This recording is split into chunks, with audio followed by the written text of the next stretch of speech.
Hey guys, what is going on? Welcome back to brand new TAT pod, sponsored by Sportening. And once again, you can join the conversation in the application right now, talking all things Liverpool. The first link in the description to join the group chat. Make sure you click it, click join the group, so that Sportening know you've come through us. And right now, the conversation is not great, to be honest, but it's a good place to come and have your say. We're all in there. You know, so many of your fellow Liverpool fans that you might see on the TAT are in there as well. So yeah, at the minute we're talking about centre mids and who we want to sign, and we're probably going to touch on that as well at some point in this podcast. So once again, thank you for sponsoring our podcast, Sporting, and yeah, make sure you check them out and join the group chat and join the discussion. So once again today, I am joined by my regular, call you co-host now, mate. You basically are. You come on pretty much every single podcast. So I'm once again joined by Connor. How are you, mate? I'm good, mate. Apologies for the background. I am currently moving. It's not a body, it is clothes. Um, yeah, it doesn't look great, but we had to be here, had to discuss this because it isn't great, is it? No, there's certainly been easier podcasts for us to do in our time. And this is going to be a tough one, but a new face on the panel today joining the TAT pod is George Chomakov. How are you, mate? Do you want to just introduce yourself and what you've done in football, etc., etc.? Yeah, I mean, just to introduce myself, my name is George Chamakov. You said it right, by the way, so props to you. There we go. Um, We recently totally didn't do it retired. before and Yeah. have to redo it, but yeah. Recently retired from playing football. Played for the past 8 to 10 years in Detroit, in the United States, and yeah, recently retired. And I decided to reach out to the Anfield Talk on Twitter, and if you guys needed anything, just to talk. I love talking football. Obviously, I want to stay in the game. Lifelong Liverpool fan. So I reached out, and yeah, here we are. Yeah, listen, mate, it's a pleasure having you on, joining the team. Yeah, it's really good to get new faces on here and hear different opinions from different people. So welcome once again, mate. We're gonna get straight into it, but just straight off the bat, we have got some questions coming at the end, George. But I'm gonna ask you this one straight away. One of the questions was, can any of you guys do a job in centre mid? And obviously, you've just said you were a centre mid. So do you reckon you could jump in and do a job for us? Hey, you guys let Jurgen Klopp know I'm on a free transfer. No need to pay me anything. Just get me an apartment somewhere, and I'm in 100%. There we go. John Henry, if you listen to this, George is available. Sign him Yeah, up, and all our problems will go away. yeah. Um, yeah, but nah, we're gonna get into it. We're gonna start with Connor because I want to hear your opinion, mate. Because we've not really spoken about this yet because you're such a busy guy. Um, we always start off with the lineup, mate, and we're gonna do that again today. We're gonna start off with the lineup.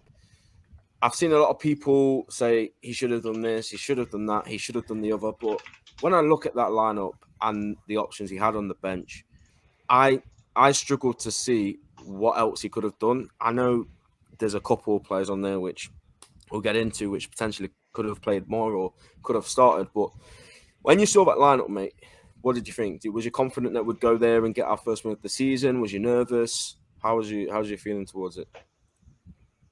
I felt as if Fabinho should have started. I think I'm going to put that out there now. Um, he hasn't been great recently. I think we all know that. I think we all understand that he's not been the Fabinho that we know and love. But at the end of the day, he is one of the best central defensive midfielders in the league. There's not many players that have got the skills and talent that he has in that role. So to not see him start and to see Milner, and I'd say Henderson start over him. I know we get a lot of stick for how much we protect Henderson over on the TAT, but I think it's time that we be serious, and I think it's time we have a look at what's going on and what's the problem at the club. And as we spoke about, as you said at the very start, we can see that the problem at the moment is the midfield, and we'll obviously touch on that at a later date in the pod. But personally, for me, I feel as if the midfield three should have been totally different. I felt it should have been Harvey Elliott, Carvalho, and Fabinho, to sort of give it a bit of life as such. I think we were very lifeless in the middle of midfield, and there wasn't much flair what we're used to. I thought initially when I saw the lineup, I thought Salah and Diaz are going to thrive. We've seen them thrive in this kind of position with Firmino in the nine. Mm. purely because he's a false nine. It isn't the out and out striker that allows them to get in behind. But we didn't see much of that yesterday, and there's questions asked about every single individual in that side yesterday, especially with the performance.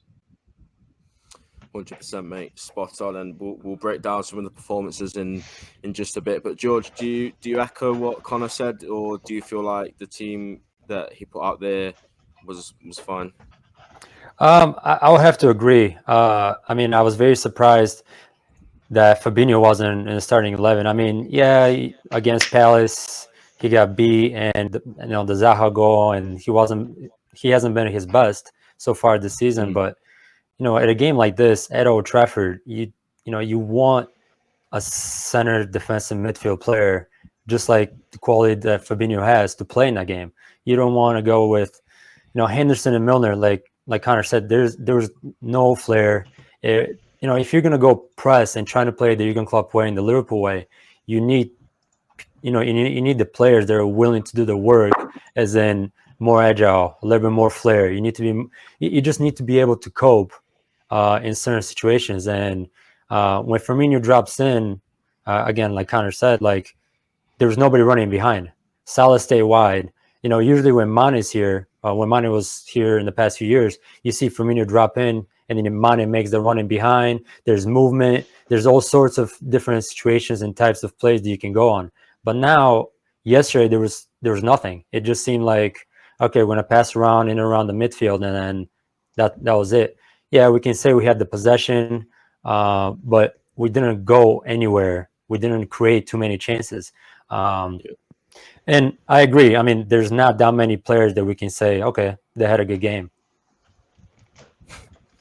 Yeah, there's literally, you can probably say 2, maybe 3 max, absolute max, and that's probably being generous in my opinion. But I agree both of you. The only thing I will say about the Fabinho thing, and I don't think any of you guys said this to be fair, but after Crystal Palace, I went to the game, I saw how bad it was, and I came home and everyone was going on about Fabinho and how he should be dropped and this and the other. And then when Klopp actually drops him, the same people are back now saying, oh, he should have started and he should have done this. So for me, it's kind of Klopp's damned if he does, damned if he doesn't kind of thing, because he's dropped him after a number of poor performances, to his standards at least. And now, because we lost and because Milner and Henderson were terrible, people are now, okay, we needed Fabinho. Well, yeah, we did, because Connor's right, he's the best. Or maybe not now, Rodri's probably the best in the world, in my opinion. But Fabinho, he's one of the best on form easily, and he's been integral to everything we've done. And like you said, George, going away to Old Trafford in these big derby games, you need that presence in your midfield. And last night we didn't have it at all.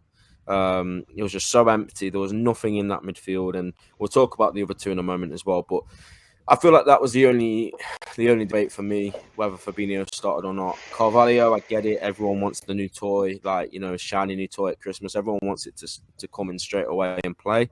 I was not against Carvalho starting either, but just what was at stake in this game, how big the game is. You can't really just bring in a new 19-year-old kid that's not started a game for us yet into that. So, yeah, we've all pretty much agreed on that. Fabinho probably should have started, and I'm pretty sure he'll start at the weekend. So we'll see. But the first goal, because we're just going to get straight into the action. We'll talk about goals, and then we'll move on to individual performances. But Connor, I know you love talking about goals we conceded, mate.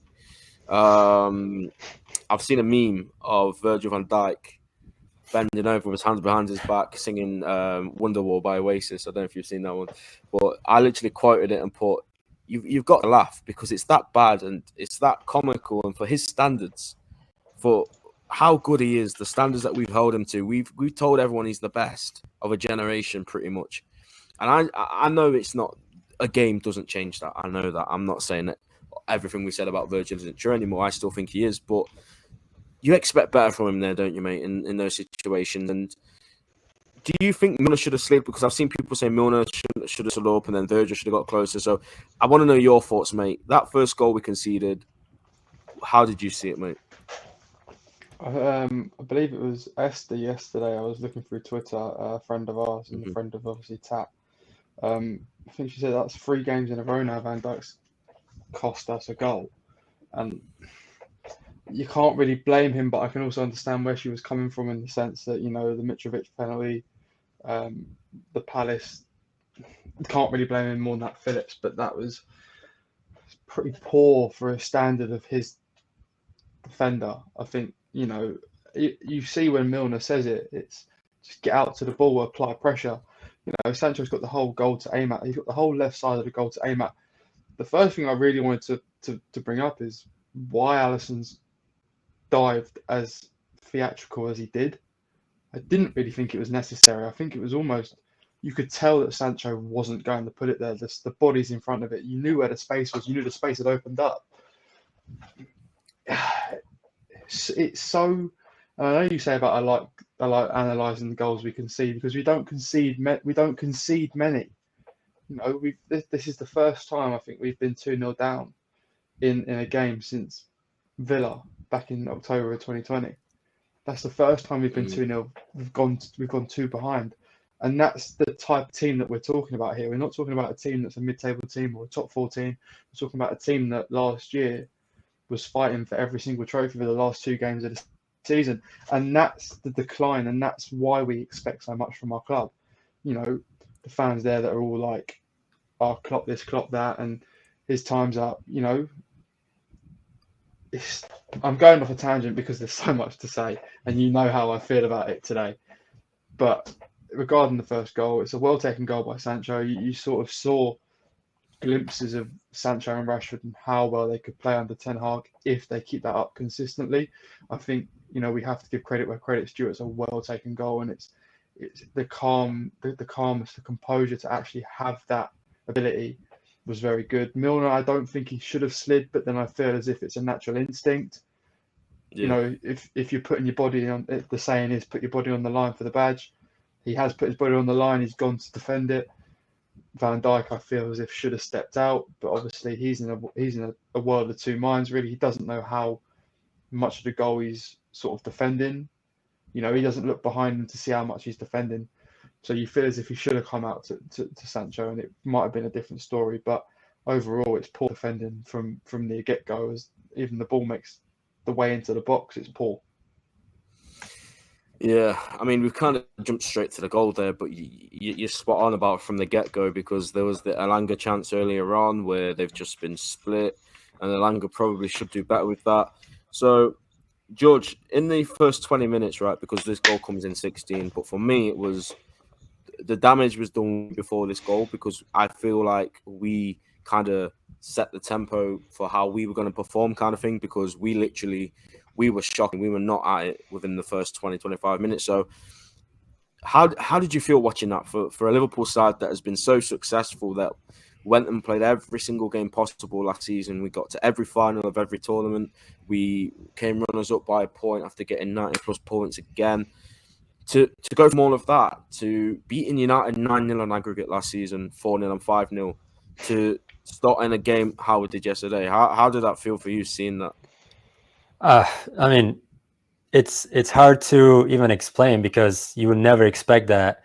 You're going away to Old Trafford, where you had success in the past few years, and the way Liverpool play and the way they played yesterday, it was completely the opposite.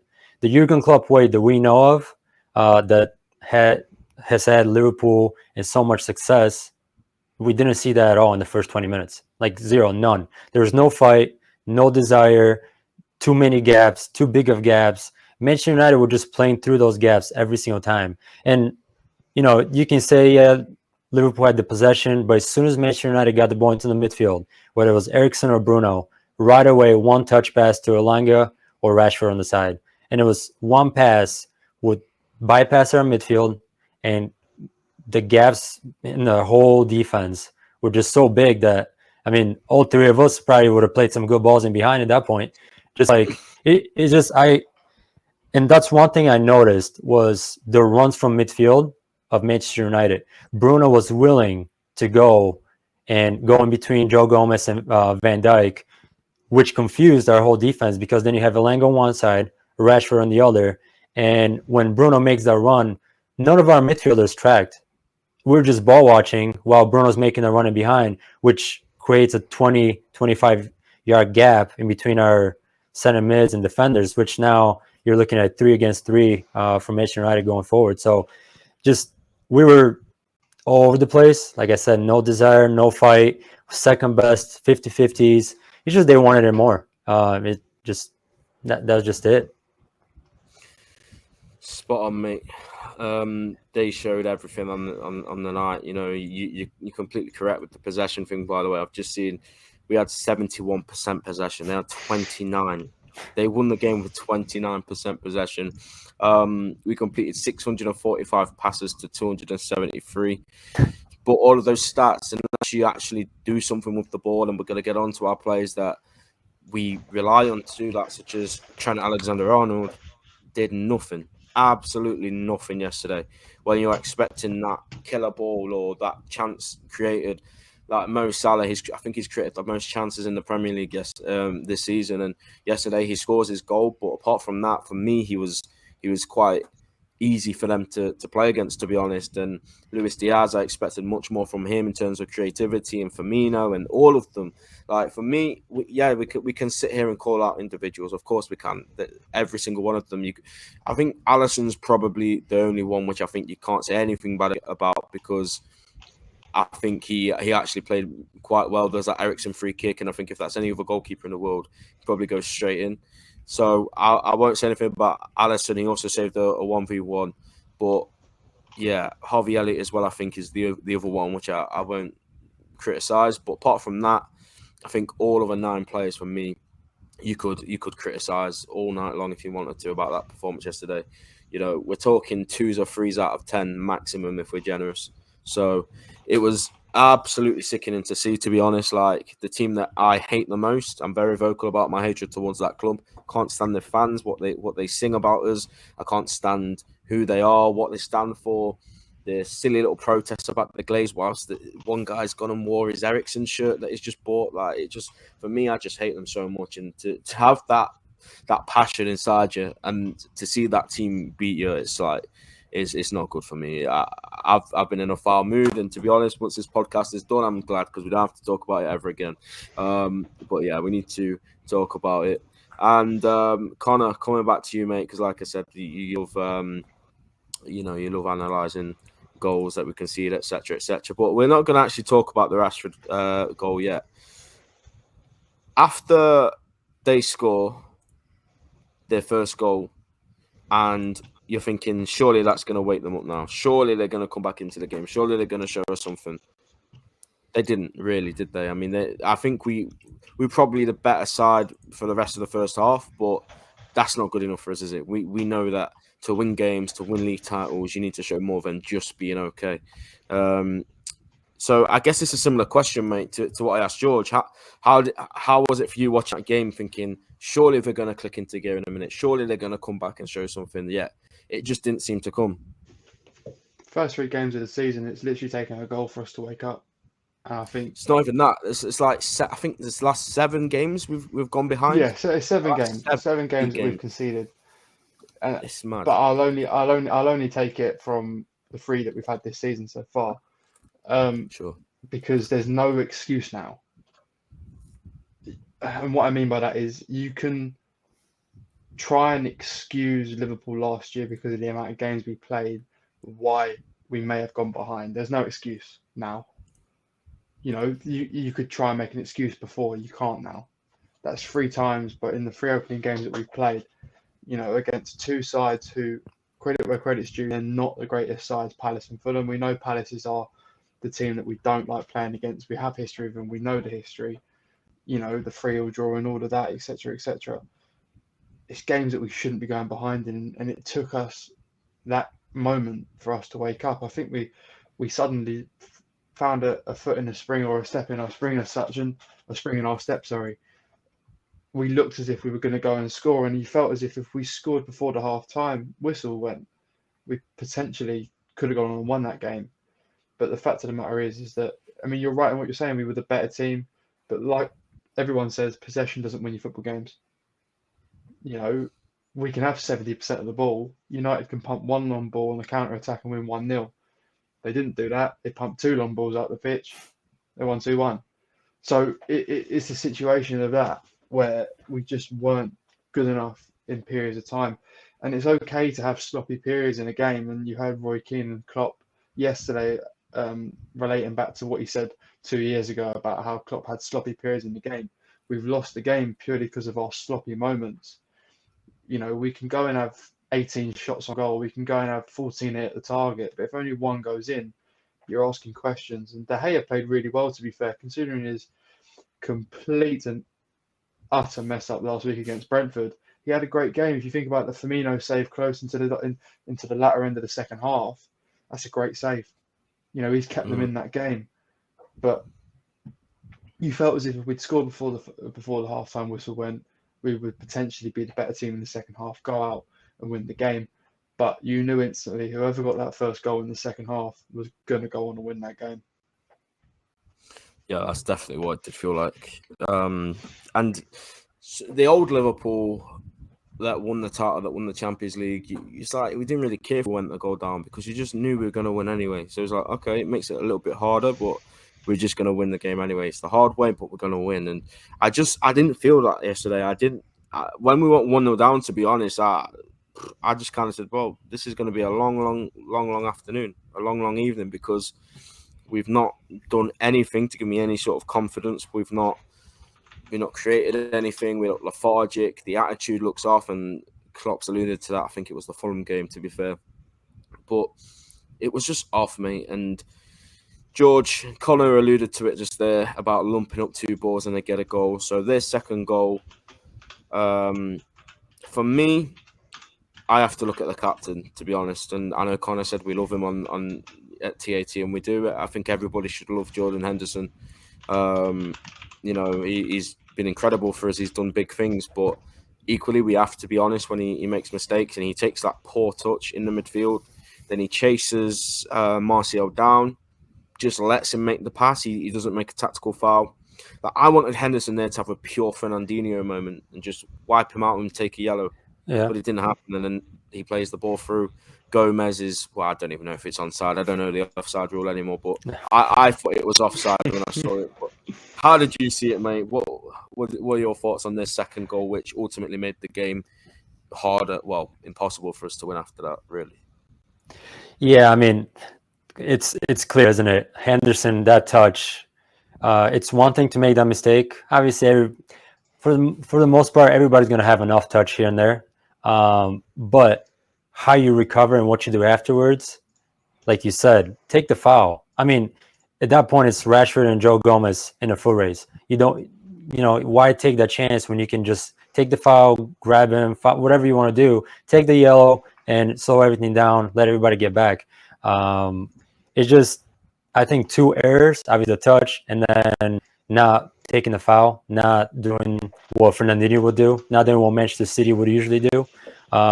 And to touch upon what you mentioned about previous seasons, Liverpool last year or 2 years ago, 3 years ago, we might go down, but in the end of the day, you have the feeling that things are going to change around. You have the feeling that we're going to score, we're going to tie, and then we're going to end up winning the game. Yesterday, from the first second of that match, I did not have a feeling that we're going to, I never got the vibe, I never got the feeling that we had it in us to go on and win the game. So I think that's the worry that we need to have, the attitude. Obviously, results are going to happen. You're going to tie, you're going to lose games, especially at Old Trafford. Teams are going to lose. Maybe not to this Manchester United that we know, but it's just the attitude. That's the thing we got to worry about.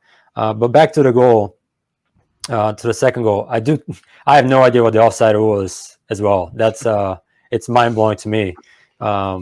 They changed it last year, and then now they're changing it again after this year. It's a gray area, but it's 2 poor decisions for me by Henderson.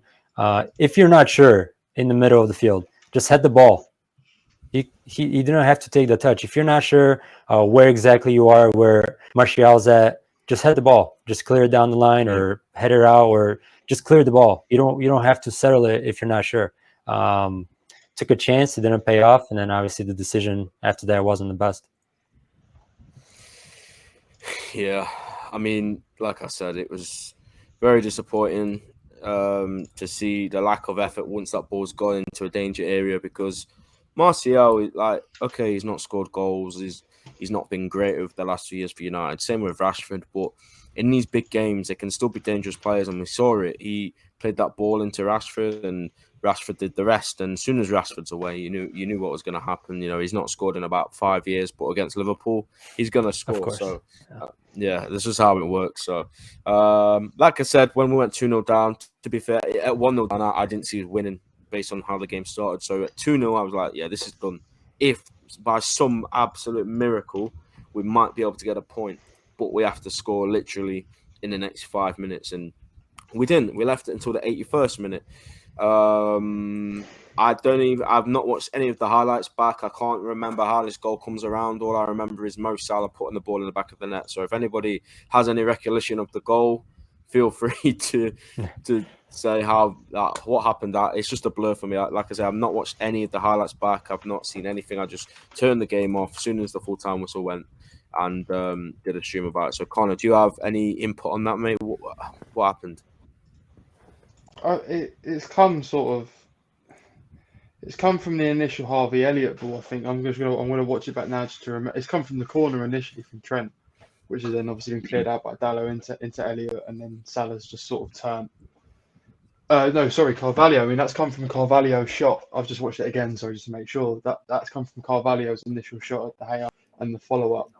So it's come from initially that we looked good for a good spell before that first goal, and sort of pressing the back line, and you felt as if the goal was coming, and it come from the corner, really and truthfully. But then again, it's come from two players who I feel should have started the game. Harvey Elliott did, Fabio Carvalho didn't, and yet both of our teenage dream boys, or whatever you want to, star boys, whatever you want to call them, have created that goal.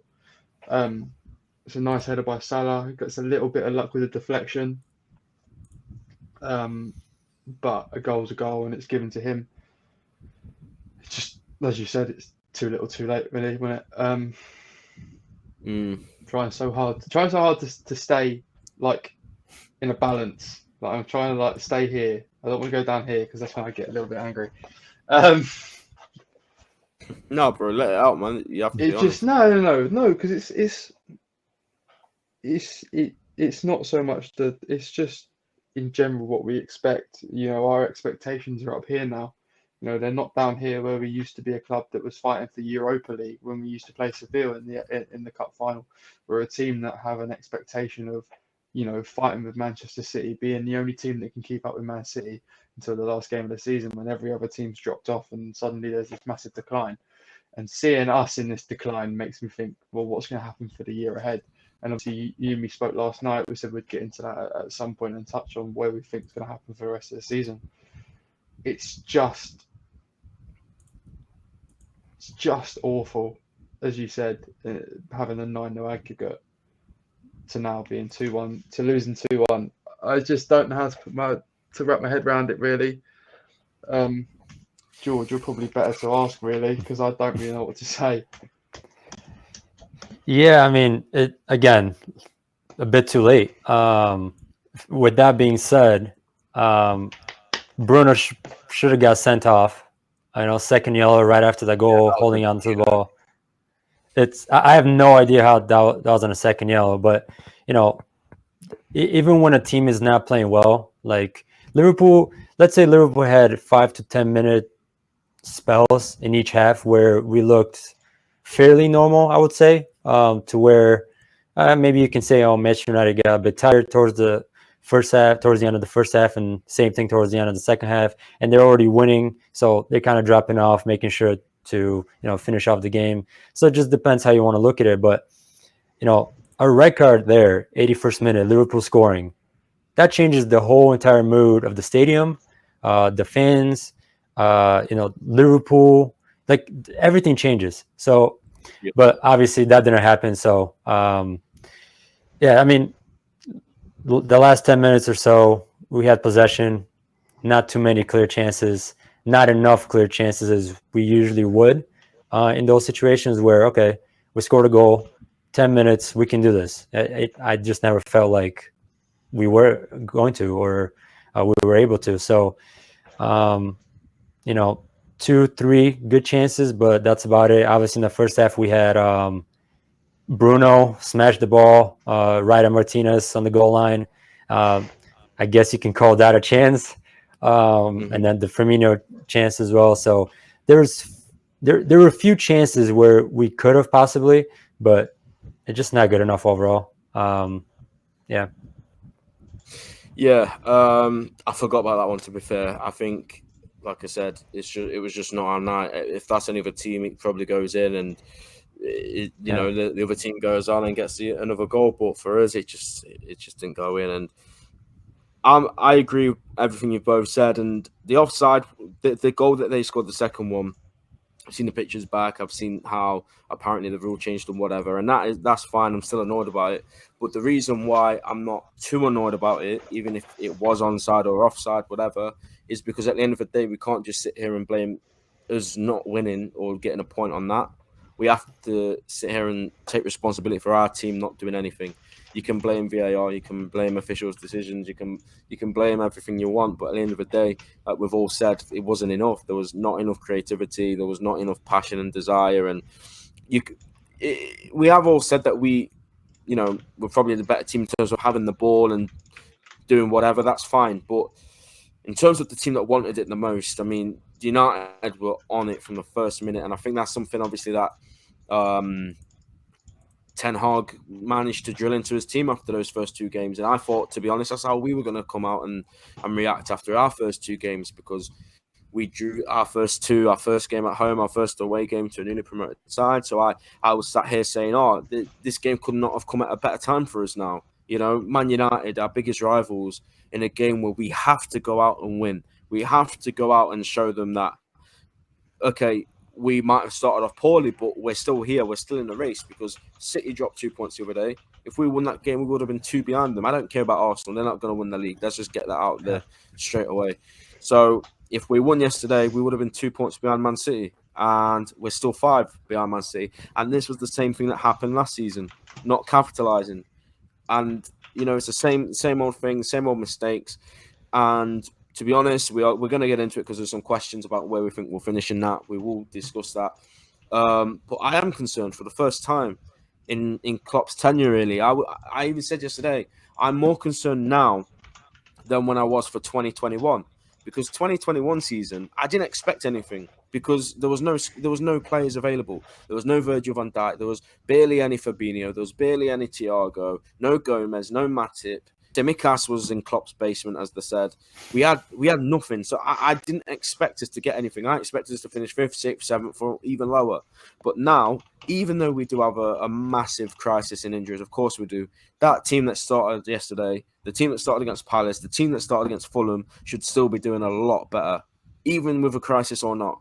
Like, the least, the absolute bare minimum is to at least show something. Show us that you're trying. Show us that, okay, you've done all of these amazing things, but it just didn't work. There was nothing. We can't say anything. The only positive I will say is Harvey Elliott is probably our best player. But even then, I'm not going to sit here and say too much, because at the end of the day, it doesn't matter. It didn't matter. Everyone around him was trash. And we could sit, like I said, we could sit here and talk about individual performances, but I guess it's going to intertwine with some of the questions that people have been asking. So it's just disappointing. It's heartbreaking. I was let down once again by my team yesterday. Players that I've defended all summer long. Henderson, I've been defending his back all season. People have been saying all sorts of stuff about him on Spaces. Milner, been doing the same thing. But you know what? I don't think I'm going to bother anymore until they can show me that they actually want to do something now. I'm just going to let people say what they want, because they don't deserve me to back them at the minute. So we're going to get into some of the questions, and like I say, we'll keep coming back to the game or whatever. But the first one that I am going to ask you, Connor, is from our Spaces co-host, Aaron. Big up, Aaron, if you're watching, mate. Do you think this current crop of players, Jurgen Klopp, can continue with the same formation tactics and be successful? So if we don't change anything, if we just keep going with the same team, same players, doing what we know, doing what we've done all these years, do you think this season we can be successful based on what we've seen in the first 3 games? Yes. I believe in the midfielder, but I think I've been calling that for a while. I've been calling that for about a month and a half now. Month and a half, Yep. 2 months. I know some people haven't. I know some people backed what we had. I just didn't think we had enough. We know what Thiago's like. I don't know why anyone expected anything different from Thiago. Thiago is Thiago. He gets injured a lot. As good of a player as he is, he's an ever aging player, and he's only going to get more injury prone as he gets older. So I don't know why anyone expected any different from him this year. That's not to dig him out. He was quite unlucky to get injured, but there we go. Same formation, tactics wise, yes. I don't think we know anything different. I feel as if the 4-3-2, the 4-3-2-1 might benefit us potentially. Going into sort of a 5 block when we go forward with Trent and Robertson sort of coming and joining the attack. I believe we can be successful, and I believe we will get it right at some point. I'm just like reading the tweet here. That's why I'm looking over here. I feel as if we can be successful. I feel as if it's something that we are a successful side. We've got our success from this formation, and these tactics. Are we getting dug out a little bit? As in, are we getting caught out a bit? Are people sort of catching on to what we're doing potentially?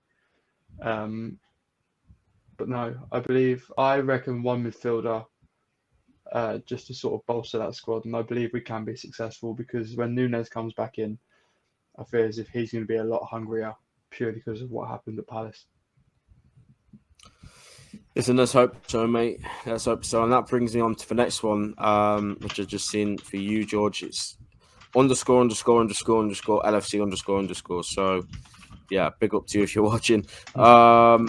Following on from Connor's comments there, do you see us making a move this summer, in your opinion, for a centre mid, or do you think we're just going to stick to our guns and go with what we have? Because if that is what we do, based on yesterday's showing, I don't know what we're going to do this season. So yeah, do you think that the stance has changed, or?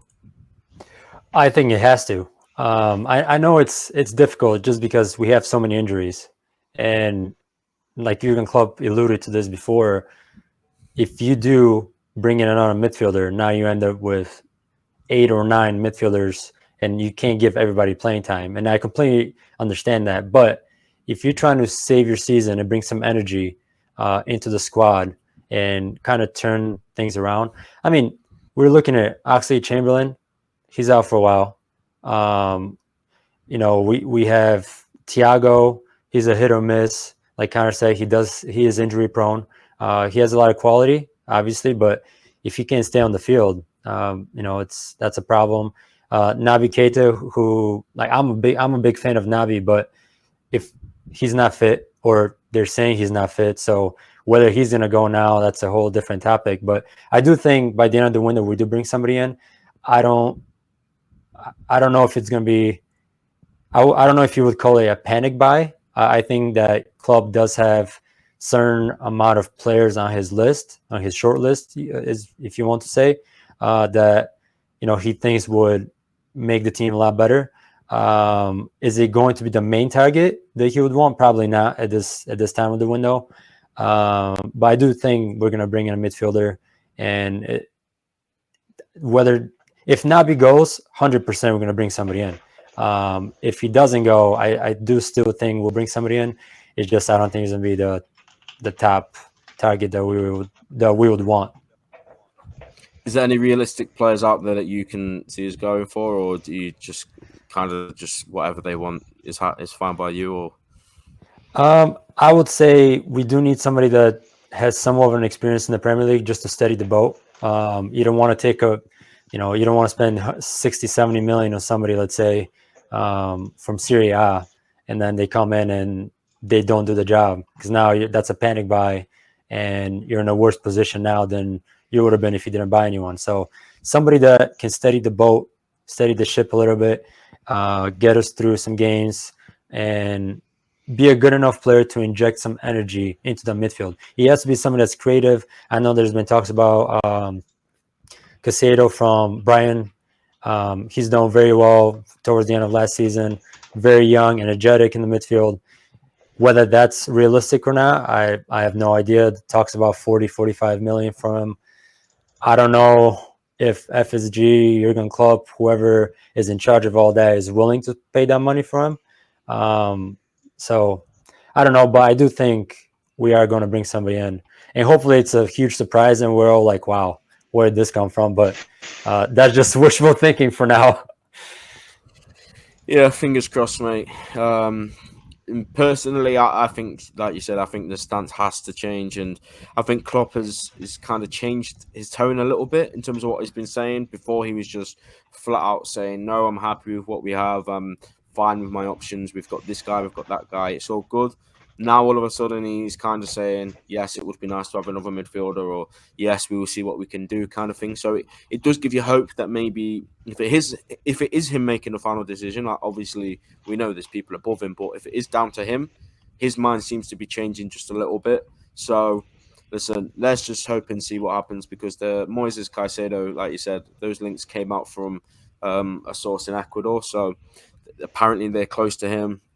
I don't know if Brighton are going to be happy to lose Basuma and Caicedo with Cucurella in the same window. So that is probably a hurdle as well. So again, you're going to have to pay a lot to get this kid off in this window. We'll see what happens. And to be honest, I'm going to wrap up on this one, guys, because some of the questions are just about Jude Bellingham and all of that. And look, we know what's going to happen with Jude Bellingham. Every big club's going to be in for him next summer, and it's just going to be a battle of basically what he wants. He'll know right now where he's going next summer. So for me, don't stress about Bellingham. If he comes, he comes. If he doesn't, he doesn't. But I'm going to ask us all this question to finish up on, guys. I want us to be honest with the squad we've got now, how we've started this season. This question comes from, who was it? Mason0872. Big up, Mason.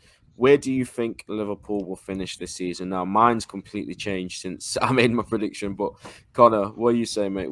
Based on what we've seen, where do you think we'll finish, or do you still think we can win the league? I put us first in that initial thing that we had within our group. If you remember me saying, I said first. Optimistic and probably biased. Definitely biased. I would potentially say third now. It was first, and then I was being optimistic. It was probably most likely second. I don't feel as if we dropped down to a fourth, but I feel like we do drop down to a third. If Arsenal, and I know you say Arsenal won't, if Arsenal do continue the way they're going, they look dangerous. We could have had a shot at Jesus if we really wanted to as well. When City let him go, they look dangerous. Tottenham look relatively dangerous. I didn't think they looked too good against Wolves on Saturday. Bearing in mind, Nunes played his first game for Wolves on Saturday, looked unreal. What a steal that Wolves have got there, by the way, £30 million. What a difference he would have made to us. But we've already spoke about the midfield situation. I won't get into that because seeing him in a Wolves shirt did make me a little bit upset.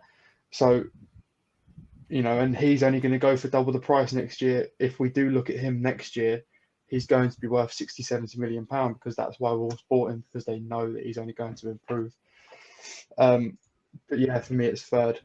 I'm not going to go any lower. I can't really afford my heart to go any lower. So third it is for me. George, is your first of all, what did you? Because we haven't spoke. What did you predict at the start, and has your mind changed? I predicted first. Probably biased and obviously optimistic about it all, but despite the start, I just trust in Jurgen Klopp.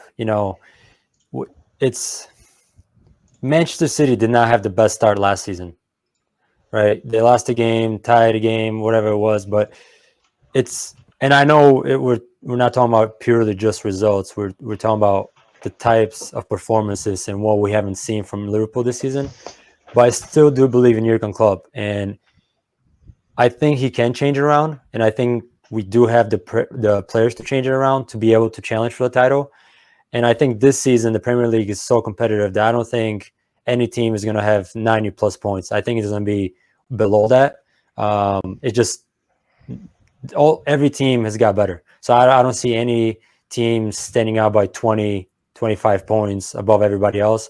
I even Manchester City, obviously they dropped some points, but I'm optimistic. I believe in Jurgen Klopp. I believe in the team we have. We just need a bit of more luck, get our injuries back, get our players back, and I still think we can challenge. And I'll stick to it. I'll still say we're gonna end up finishing first. I believe it. I believe it. Listen, I love it. I love it. We need to hear positivity today, and people say, "Oh, being positive is jarring." It's not. It's called supporting your football club. Some more people should probably try doing that more often. But yeah, listen, I said we finished first as well. Yeah, mate. You know what I'm referring to. But listen, the first, I predicted us to finish first, and I did say what I wanted in the summer. And based on us getting that, that's what my prediction was. We're literally, in my opinion, 2 or 3 positions away from doing something special, and we didn't get a centre mid, which is what I wanted in the summer. And I'm not going to shy away from that. I have defended Klopp and his decision to not get a centre mid, but now I think it's clear. I think it's crystal clear that we need one. Based on what I've seen so far this season, we need to improve and quickly, because the October fixture list is not looking good based on our form so far. So again, we need to make sure we're ready for that. And then obviously when the midweek games happen on the Wednesday nights to Saturdays, or the Wednesday nights to Sundays, and then when Champions League comes in with the cup games, we don't have a squad, so it's going to be very tough to compete on all fronts once again. So based on all of that, I think City will, from now this point in time recording, from what we have seen, I think City will win it. But again, like George says, I wouldn't be surprised if we're back up there, with no time at all, really, because it can't get any worse than that, in my opinion, from what we saw yesterday. Like, it can't, in my opinion, at least. We're 5 behind City. Like I said, I'm not interested in Arsenal title race talk. Let their fans say it if they want, but we all know what's going to happen with that. So City, for me, is the only team we have to focus on, and we're 5 points behind them. As long as the gap is 3, 4 absolutely maximum by the time we play Man City, then we have to go and beat them. We're right back in it if that happens. But like I said, there has to be major improvements, drastic improvements. They all have to pick themselves up now. They all have to dust themselves down. When the injured players come back, we need to make sure they stay fit. Bringing somebody in right now would just be a massive lift, not just for the fans, but for the squad, for the manager. I feel like it would be the perfect time to bring somebody in. So we'll see what happens with that. But yeah, I still think we'll finish top 4 comfortably, because I've seen people say it's going to be a top 4 battle. Like, absolutely no chance is it going to be a top 4 battle. If we finish top 4 in 2021, when we had to win pretty much 8 out of the last 10 games to get it, come on, man. Like, we'll do it again this year. Like, it's not a problem for me. Like, that if we weren't going to get top 4 under Klopp, that would have been the season for me. It would have happened in. But yeah, listen, we're going to wrap up here because it's a very jarring subject. But listen, like I said, we've all just got to support Klopp, support the team as much as we can, and hope that on Saturday when Bournemouth come to Anfield, that these boys will be ready to go and to turn this around, basically. And not even just a 1-0 win. Like, I want the 3 points more than anything right now, but I want to see a performance. I want to see the old Liverpool. Like, the old Liverpool against Bournemouth would have scored like 3 or 4 against them. So that's what I want to see on Saturday. I might be being a bit greedy there, but that's what I want now. I'm fed up with seeing this team play how it has over the last three games. I want to see something big on Saturday. But thank you for listening, guys, or watching if you're on YouTube. Again, shout out to our brand new sponsor, SPORTENING. You can join our Anfield Talk group chat using the link below. Put in all your opinions in there, who you want us to sign, your predicted lineups, whatever you want to put in there. We have a discussion in there. And once again, thank you for Connor for jumping on and George making a sensational debut. on the pod, and we'll definitely be seeing you more, mate. That is for certain. Definitely. So subscribe, Appreciate it. like, share, everything, and we'll see you after we finally got a win against Bournemouth at the weekend. Take care. We'll see you soon.